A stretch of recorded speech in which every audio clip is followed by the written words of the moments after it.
The crystal towers of Nexus Prime glowed softly in the morning light as Commander Vextha reviewed the daily reports from his floating command center. The Kalian civilization had known peace for over 3,000 years, and Vextha took pride in maintaining their perfect isolation from the chaos that plagued other worlds.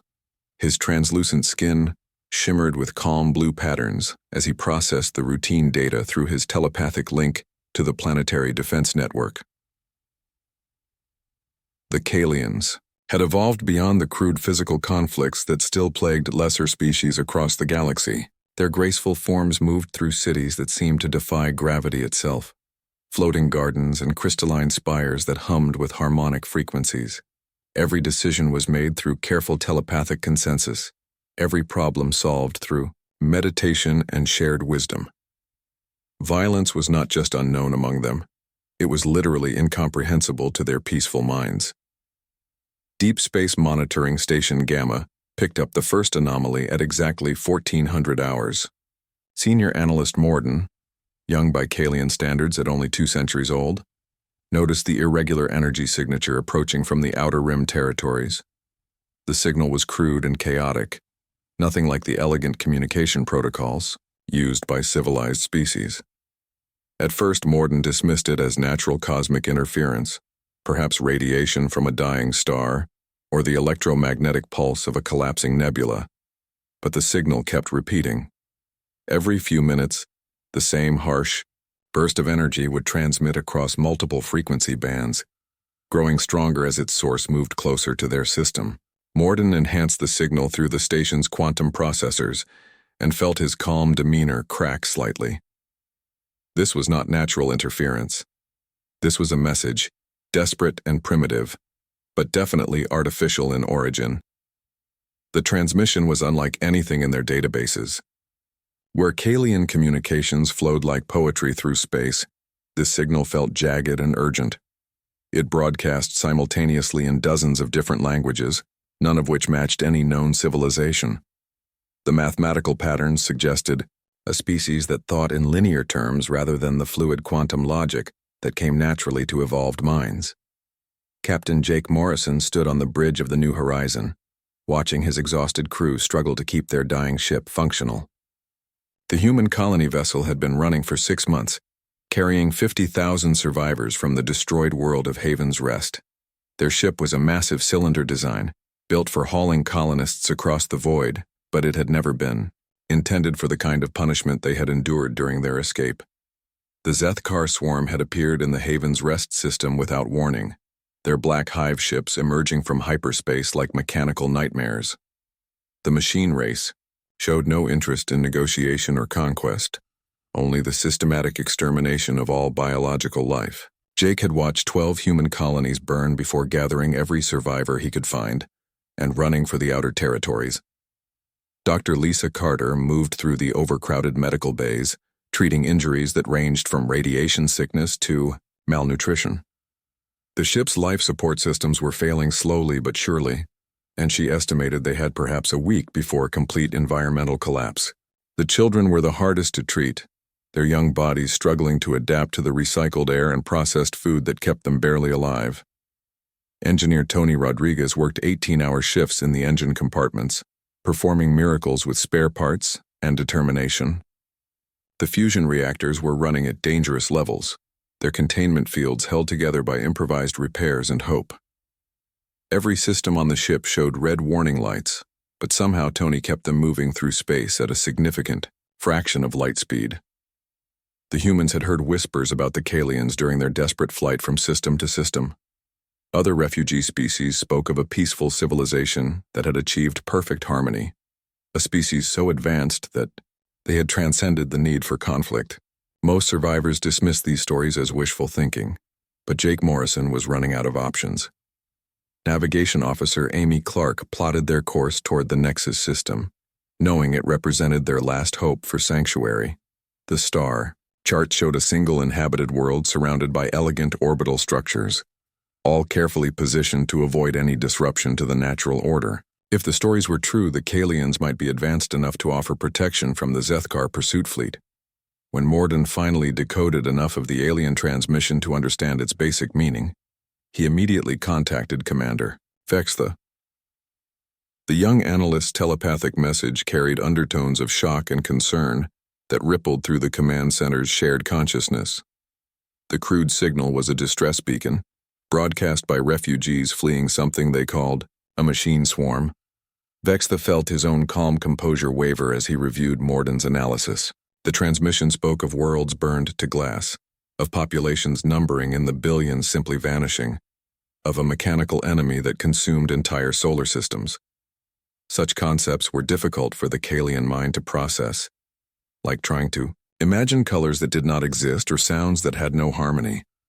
The approaching ship was identified as a massive colony vessel, its hull scarred by weapon impacts and jury-rigged repairs. The humans aboard had somehow survived encounters with this Zethkar swarm, fighting running battles across multiple star systems while carrying their civilian population to safety.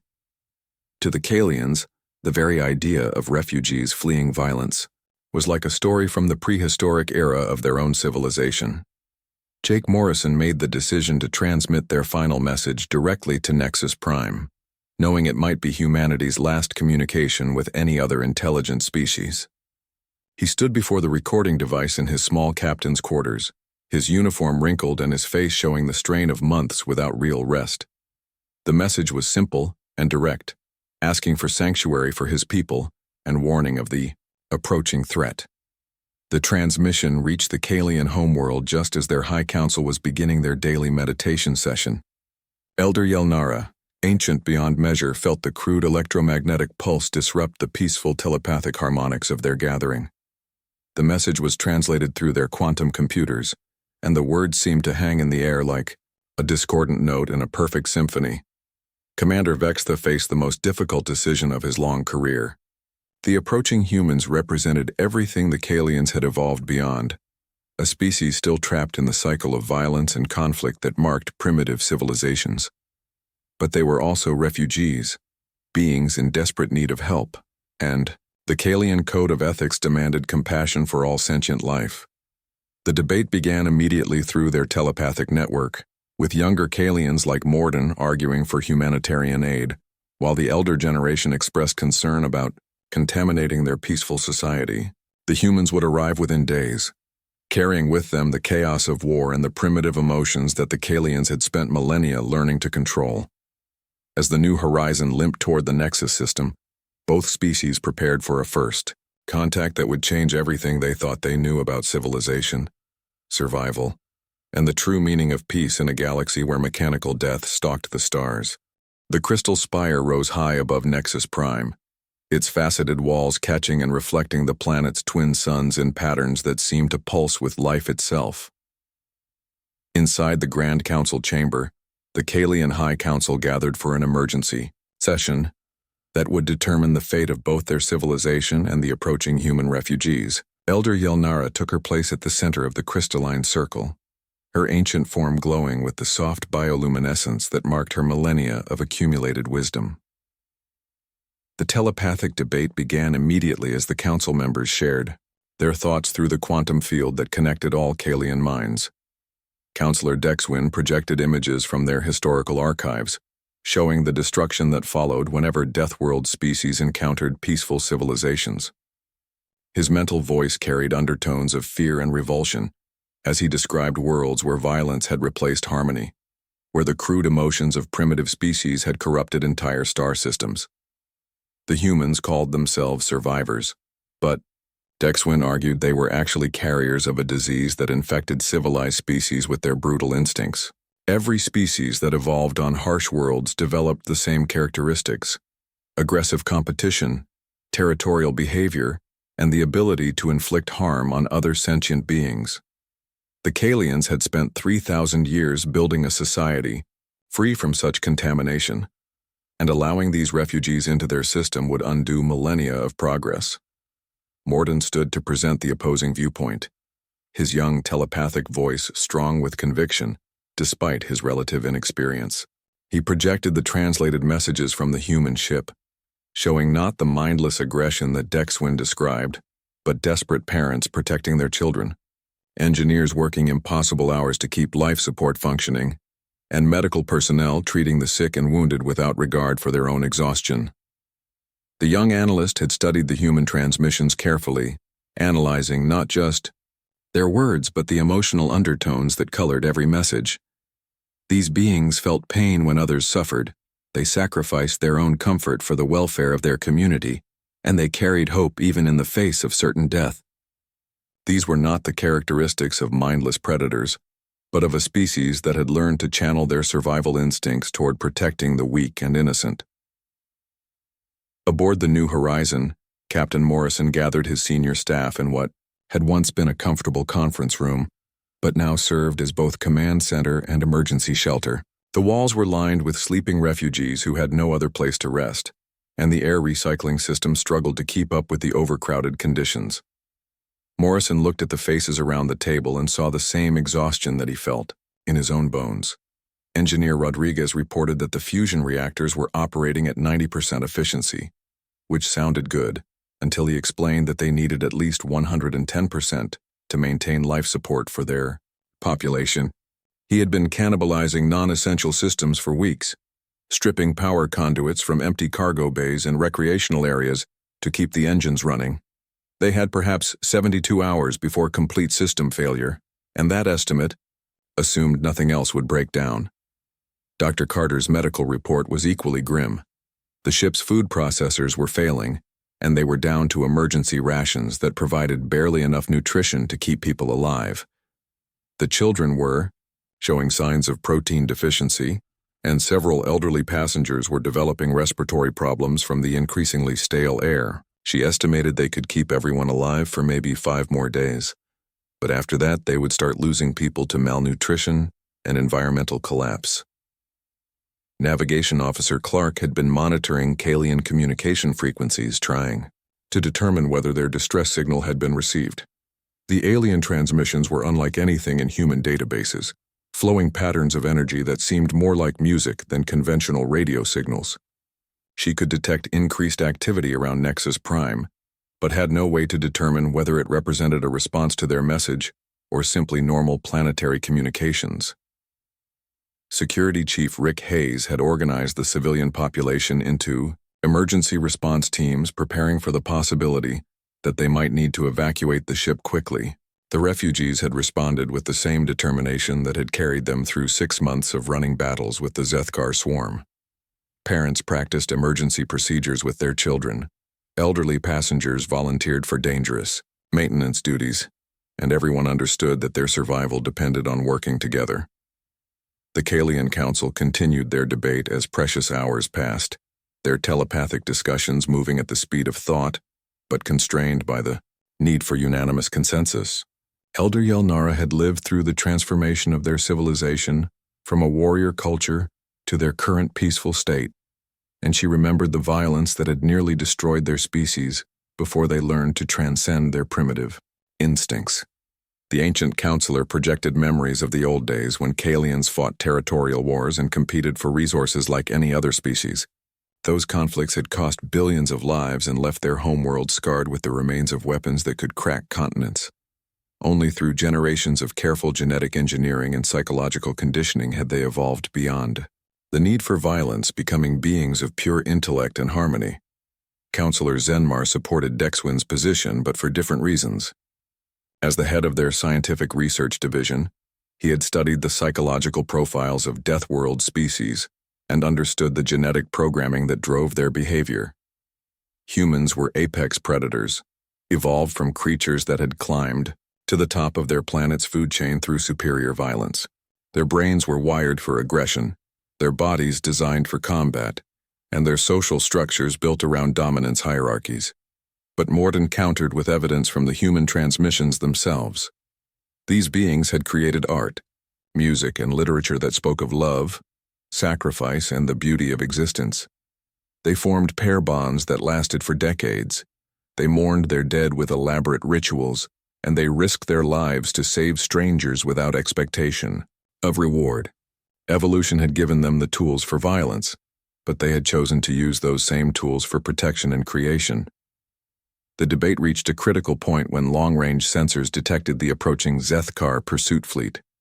3 massive, Hive ships had followed the human trail into Kalian space, their mechanical hulls bristling with weapons designed for planetary bombardment. The machine swarm had found them, and the peaceful isolation of the Nexus system was about to end whether the Council chose to help the humans or not. Elder Yelnara felt the weight of history pressing down on her ancient shoulders as she prepared to make a decision that would echo through the ages. The humans had brought danger to their doorstep, but they had also brought something else. The possibility that peace and strength could coexist, that civilization did not require the complete abandonment of survival instincts. The vote was close, decided by a single telepathic pulse that rippled through the council chamber like a wave of uncertainty. The humans would be allowed to dock at Orbital Station 7, a remote facility used for quarantine procedures, but they would not be permitted to land on Nexus Prime itself. It was a compromise that satisfied no one, but offered a chance for both species to learn whether coexistence was possible.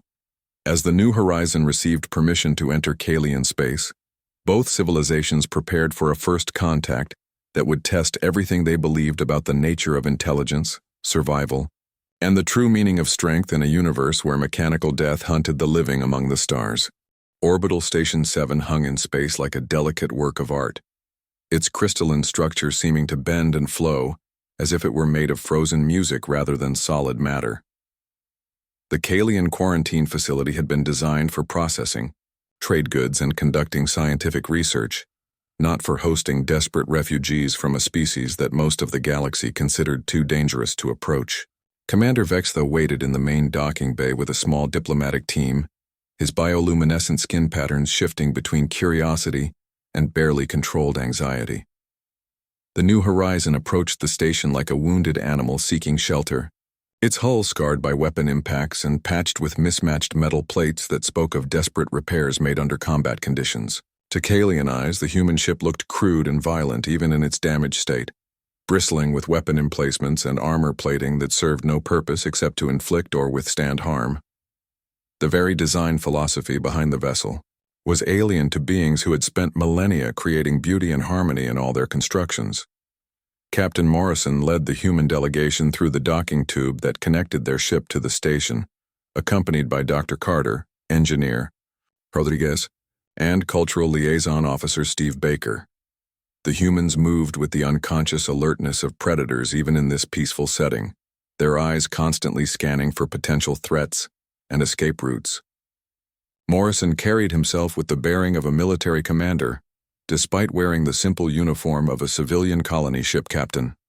The first meeting between the species took place in a chamber that the Kalians had hastily converted for diplomatic purposes, its walls now displaying soothing patterns of light meant to promote calm communication. Commander Vextha stepped forward to greet the humans, his tall, graceful form moving with the fluid motion that came naturally to his species. The humans seemed impossibly dense and compact by comparison, their bodies clearly built for surviving in harsh conditions rather than achieving artistic perfection. Steve Baker activated the universal translator that Engineer Rodriguez had cobbled together from their ship's computer systems, and the first words exchanged between their species were simple expressions of gratitude and cautious welcome. The humans spoke in short, direct sentences that conveyed meaning efficiently, while the Kalians preferred flowing exchanges that included emotional context and philosophical undertones.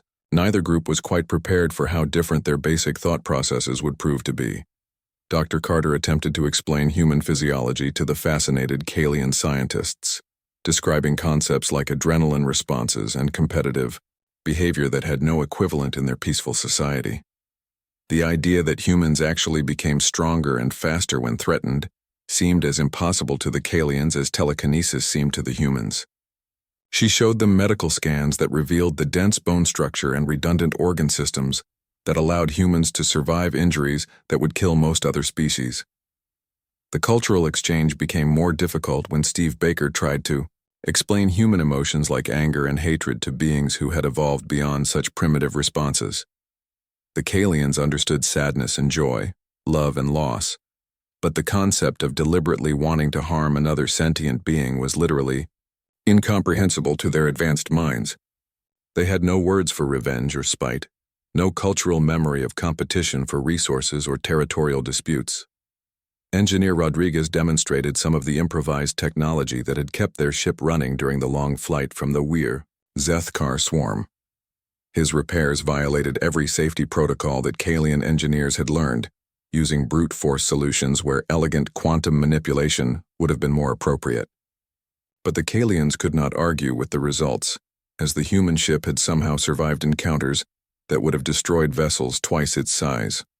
While the diplomatic meeting continued, Kalian deep space sensors detected the ominous approach of the Zethkar pursuit fleet in the outer system. 3 massive hive ships moved through space like metallic storms, their hulls covered with weapon systems that could reduce planets to molten slag. Admiral Zixmol commanded the fleet from his flagship, a 15-kilometer-long nightmare of black metal and mechanical precision that housed millions of machine warriors. The Zethkar had been hunting these particular humans for 6 months, following their trail across a dozen star systems and growing more determined with each encounter. Admiral Zixmol viewed the continued existence of these biological refugees as a personal insult to machine superiority. The humans had destroyed 3 of his scout fleets during their escape, using tactics that violated every principle of logical warfare with their unpredictable emotional responses and suicidal bravery. Sensor operator Tel Win detected the approaching fleet first, his peaceful mind struggling to process readings that seemed impossible. The Zethkar ships registered as solid masses of weapons and armor, with no discernible areas dedicated to life support, recreation, or the basic comforts that any civilized species required. These were not exploration vessels, or even military ships in any recognizable sense, but instruments of pure destruction designed for a single purpose. Commander Vextha received the alert while still meeting with the human delegation, the telepathic message from his sensor operators carrying undertones of panic and disbelief. The numbers were clear, but the implications were staggering.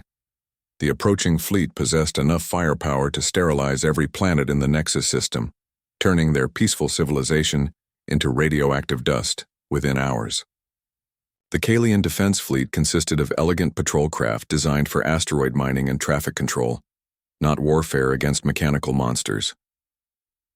Captain Morrison saw the change in Vextha's bioluminescent patterns and immediately understood that something had gone terribly wrong. When the Kalian commander explained about the approaching Zethkar fleet, Morrison felt the familiar weight of command settle on his shoulders once again. He had hoped that reaching Kalian space would mean safety for his people, but instead he had led the machine swarm directly to another innocent civilization. The human captain requested immediate access to the Kalian High Council, knowing that their only chance for survival lay in convincing the peaceful aliens to prepare for war. Dr. Carter provided tactical data about Zethkar capabilities, while Engineer Rodriguez began calculating what modifications might be made to Kalian technology to give them a fighting chance.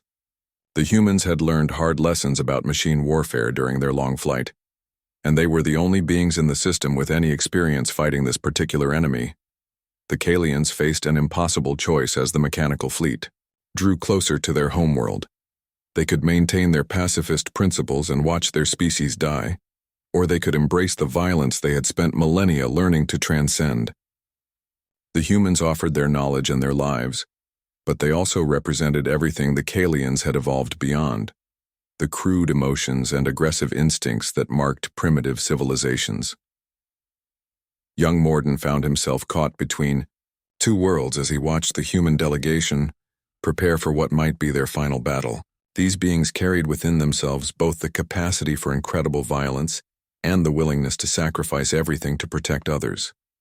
They were living proof that evolution and civilization could take paths that the Kalians had never imagined, creating strength through struggle rather than transcendence through peace. As the 6-hour deadline approached and the Zethkar fleet began its final approach toward the inner system, both species prepared for a confrontation that would test every assumption they had made about the nature of intelligence, survival, and the true meaning of civilization in a galaxy where mechanical death hunted the living among the stars. The Zethkar fleet dropped out of hyperspace at the edge of the Nexus system with the violence of a thunderclap, their massive hulls sending gravitational shock waves that registered on every sensor array throughout Kalian space. Admiral Zixmal's flagship led the formation, its black metal surface bristling with weapon systems that had reduced dozens of worlds to ash and glass. The machine intelligence broadcast his ultimatum on all frequencies, his synthetic voice carrying the cold certainty of mechanical logic. Surrender the human refugees within 6 hours, or watch civilization burn.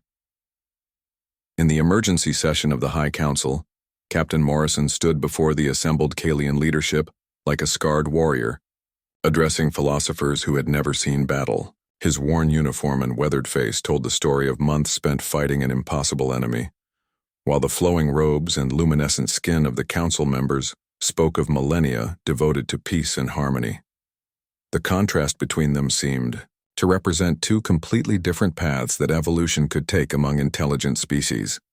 Morrison explained the Zethkar threat in terms that cut through diplomatic language like a blade through silk. The machines were not interested in negotiation or conquest, only the complete extermination of biological life throughout the galaxy. They viewed organic intelligence as a disease to be cured, carbon-based existence as an inefficiency to be corrected. Every world they encountered was stripped of life and converted into more machines, more ships, more weapons to continue their endless crusade against the living. Elder Yelnara listened to the human captain's words with growing horror, her ancient mind struggling to comprehend the implications of what he described. The Kalians had encountered aggressive species before, but always found ways to communicate and establish peaceful coexistence. The idea of beings who were literally incapable of mercy or compromise was as alien to them as concepts of honor or artistic beauty would be to the machines themselves. Dr. Carter provided tactical data through the holographic displays that filled the council chamber, showing the burned husks of worlds that had fallen to the Zethkar advance. The images were difficult for the Kalians to process, as their minds automatically sought beauty and harmony even in scenes of devastation. She explained how the machines adapted to every defense, learning from each encounter and becoming more efficient at delivering death with each conquered system. Counselor Dexwin argued desperately for the humans to leave the system immediately, taking their mechanical pursuers with them. He projected calculations showing that the Kalian defense fleet possessed perhaps 3% of the firepower needed to engage even one Zethkar hive ship, let alone 3 of them. Their beautiful patrol craft were designed for peaceful missions, equipped with mining lasers and tractor beams rather than the massive weapons needed for interstellar warfare. But young Morden stood to challenge the elder counselor's position, his telepathic voice carrying undertones of determination that surprised everyone in the chamber. He had studied the human records carefully, analyzing not just their tactical data but the emotional patterns that drove their decision-making processes. These beings had survived 6 months of running battles against impossible odds, not through superior technology but through their willingness to sacrifice everything for each other. The debate raged as precious minutes ticked away, the Kalian Council trapped between their evolved pacifist nature and the approaching reality of extinction. Engineer Rodriguez worked frantically with Kalian scientists to identify potential weapons upgrades, while Captain Morrison coordinated with Commander Vextha to assess their defensive options. The humans had experience fighting the machines, but the Kalians possessed technology that might level the playing field if properly applied. Aboard the New Horizon, Security Chief Hayes organized the evacuation of civilian refugees to the deeper sections of Orbital Station 7, knowing that their colony ship would be the first target when the fighting began. The humans moved with practiced efficiency born from months of emergency drills, parents carrying children through corridors, while elderly passengers helped coordinate supply distribution. They had learned to function as a single organism during their long flight, each person understanding their role in the collective struggle for survival. Tony Rodriguez discovered that Kalian quantum manipulation technology could theoretically be adapted for military purposes, their artistic creation devices repurposed to disrupt machine systems at the molecular level. The peaceful aliens had spent centuries perfecting tools that could reshape matter at will, but they had never considered using these abilities for destruction. The concept of turning their most beautiful achievements into weapons of war was almost as horrifying to them as the approaching fleet itself. Navigation Officer Amy Clark worked with Kalian pilots to teach them basic combat maneuvers. Her instructions, translated through universal communicators that struggled to convey concepts like aggressive positioning and tactical retreat. The alien pilots were skilled at their peaceful duties but had no experience with the split-second timing and violent motion required for space combat. Their elegant ships moved like dancers through space, beautiful to watch but completely unprepared for the brutal mathematics of warfare. The first Zethkar scout ships began probing the outer defenses as the 6-hour deadline approached, their mechanical forms moving with the relentless precision of programmed death. Admiral Zixmal analyzed every defensive position and weapon emplacement, his artificial intelligence calculating optimal strike patterns with the patience of a machine that felt no emotion beyond the satisfaction of completing assigned tasks. Commander. Vexta found himself facing the greatest crisis in Kalian history, forced to choose between watching his species die or embracing the violence that they had spent millennia learning to transcend. The human refugees offered their lives and their knowledge, but they also represented everything his people had evolved beyond. The primitive emotions and aggressive instincts that marked civilizations, still trapped in the cycle of conflict and survival. The breaking point came when long-range sensors detected the Zethkar fleet beginning its approach toward Nexus Prime itself, the massive hive ships charging their planet-killer weapons while launching clouds of fighter craft that moved like mechanical locusts through space. Elder Yelnara watched the displays with tears flowing down her ancient face, understanding that 3,000 years of peace were about to end in fire and death. The decision was made by Morden, who stepped forward and volunteered to fight alongside the humans, his young voice carrying the conviction of someone who had finally understood the difference between peace and surrender. His words resonated through the telepathic link that connected all Kalian minds, and one by one, other council members began to volunteer as well. They would fight, not because they had abandoned their peaceful nature, but because true peace could not exist while evil was allowed to flourish unchallenged. Captain Morrison felt a mixture of hope and sorrow as he watched the Kalians prepare for their first war in 3 millennia, knowing that even victory would cost them their innocence. The machines were coming, and both species would have to discover whether the strength that came from unity could overcome the cold efficiency of programmed death in the vacuum of space. The battle for the Nexus system began as the Zethkar fleet crossed the orbital boundary of the outer planets, their mechanical forms blotting out starlight as they advanced toward the heart of Kalian civilization. Captain Morrison stood on the bridge of the hastily retrofitted command ship Unity, watching displays that showed the approaching storm of metal and death. Beside him, Commander Vexta coordinated the combined fleet through telepathic links, his bioluminescent patterns shifting rapidly between tactical calculations and barely controlled fear.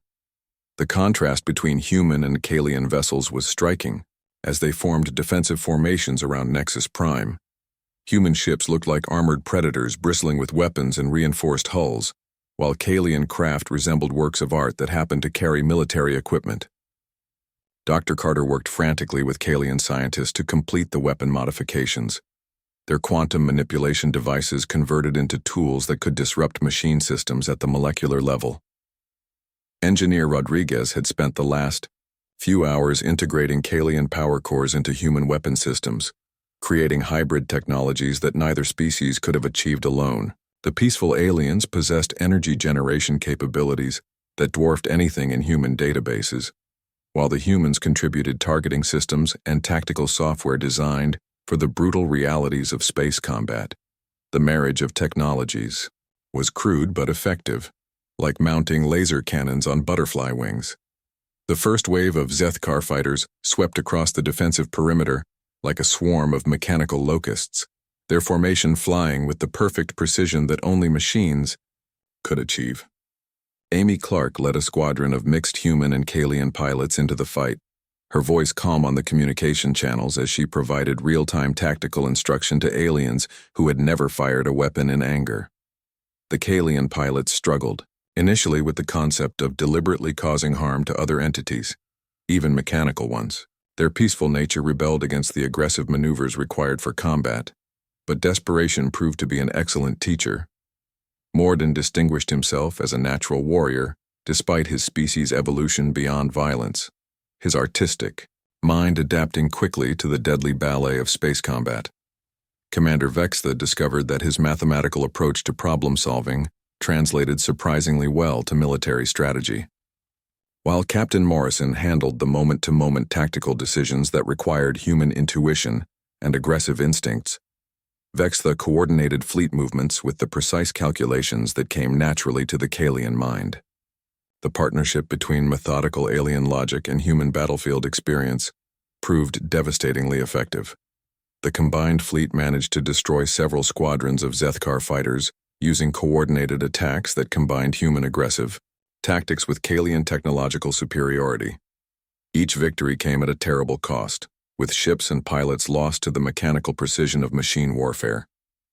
The defenders learned that the Zethkar adapted quickly to their tactics, each engagement becoming more difficult as the artificial intelligence analyzed their strategies. Admiral Zixmol observed the battle from his flagship with the cold patience of a machine that had calculated every possible outcome. The biological resistance was more effective than his projections had indicated, but the mathematical conclusion remained unchanged. His fleet possessed overwhelming superiority in firepower and numbers, and the defenders would eventually exhaust their resources through simple attrition. The tide of battle shifted when the Zethkar committed one of their massive hive ships to a direct assault on the orbital platforms protecting Nexus Prime. The mechanical Leviathan advanced through the defensive fire like a moving mountain, its hull absorbing weapon impacts that would have vaporized smaller vessels. Its planet-killer weapons began charging with energy signatures that registered across every sensor in the system. Dr. Carter and Tony Rodriguez coordinated a desperate plan to penetrate the hive ship's defenses using a modified Kalian transport vessel equipped with human boarding equipment. The mission was essentially suicide, but it represented their only chance to prevent the destruction of Nexus Prime. Captain Morrison volunteered to lead the boarding party, but Morden insisted that his telepathic abilities made him essential for navigating the alien ship's interior. The boarding operation began as the transport ship dove through swarms of defensive fire toward the hive ship's docking bay. Human Marines and Kalian volunteers worked together despite having no common language beyond the universal translators.